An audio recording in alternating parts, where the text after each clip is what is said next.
អារ៉ាប៊ីសាអូឌីតបើការវាប្រហារលើយេម៉ែនបង្ការកុំឲ្យចំនួនប្រដាប់អាវុធរីករាលកាន់តែធំនៅថ្ងៃពុធទី7មករានេះសម្ព័ន្ធអន្តរជាតិដឹកនាំដោយអារ៉ាប៊ីសាអូឌីតបានបើកការវាប្រហារលើខេត្តភាគខាងត្បូងប្រទេសយេម៉ែនដែលមេដឹកនាំក្រុមផ្ដាច់ទឹកដីបានប្រមូលផ្ដុំកម្លាំងយោធានិងអាវុធយុទ្ធភ័ណ្ឌយ៉ាងសន្ធឹកសន្ធាប់ជាការវាប្រហារដើម្បីការពារកុំឲ្យចំនួនរីករាលដាលកាន់តែធំនេះបើតាមសេចក្តីប្រកាសរបស់សម្ព័ន្ធអន្តរជាតិដដែល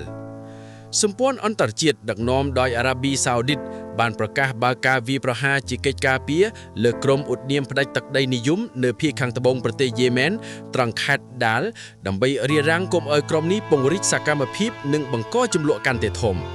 បើតាមព័ត៌មានដែលសម្ព័ន្ធអន្តរជាតិទទួលបាននៅពាក់កណ្ដាលអាធ្រាត្រយប់ថ្ងៃអង្គារទី6មករាមេដឹកនាំក្រុមផ្ដាច់ទឹកដីយេម៉ែននៃក្រុមប្រឹក្សាអន្តរកាលភាគខាងត្បូង Aidaros Al-Zubaidi បានប្រមូលផ្ដុំកម្លាំងទ័ពនិងបញ្ជូនរថក្រោះរថពាសដែកយានយន្តសង្គ្រាមផ្សេងទៀតព្រមទាំងអាវុធធុនធ្ងន់ធ្ងន់ស្រាលនិងគ្រាប់រំសេវជាច្រើនទៅកាន់ខេត្តដាល់ដែលជាមូលដ្ឋានឈរជើងរបស់ពួកគេ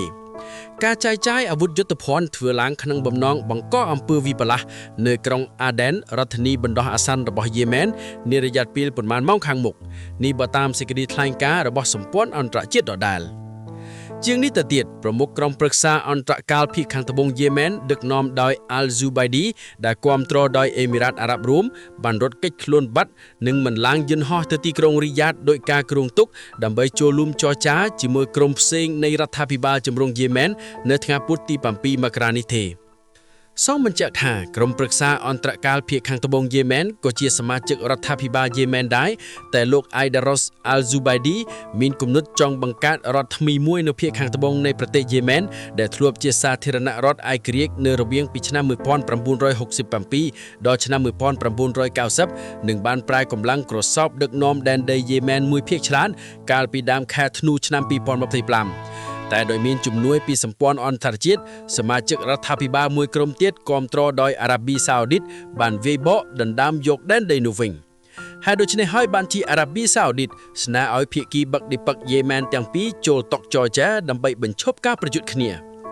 ក្រោយការវាយប្រហារជាង7លើករបស់សម្ព័ន្ធអន្តរជាតិដឹកនាំដោយអារ៉ាប៊ីសាអូឌីតឃ្លាមប្រមុខក្រុមប្រឹក្សាប្រធានាធិបតីយេម៉ែនបានប្រកាសដកលោក Aidaros Al-Zubaidi ពីក្រុមដឹកនាំប្រទេសពីបទក្បត់ជាតិនិងបានប្តឹងចោទប្រកាន់ប្រមុខក្រុមប្រឹក្សាអន្តរកាលភាគខាងត្បូងយេម៉ែនពីបទបង្កើតក្រុមប្រដាប់អាវុធសម្រាប់ជនស៊ីវិលនិងរំលោភរដ្ឋធម្មនុញ្ញ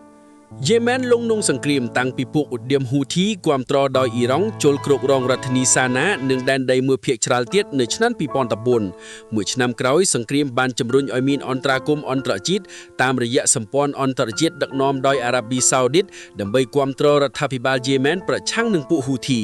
តែក្រុមរដ្ឋាភិបាលចម្រុះប្រឆាំងហ៊ូធីមានចំនួនផ្ទៃគ្នាទៀតរហូតផ្ទុះចំនួនកាន់តែធ្ងន់ធ្ងរនៅឆ្នាំ2018រវាងក្រុមចង់ផ្ដាច់ទឹកដីនិយមភាគខាងត្បូងនិងកងកម្លាំងរដ្ឋាភិបាលគាំទ្រដោយសម្ព័ន្ធអន្តរជាតិ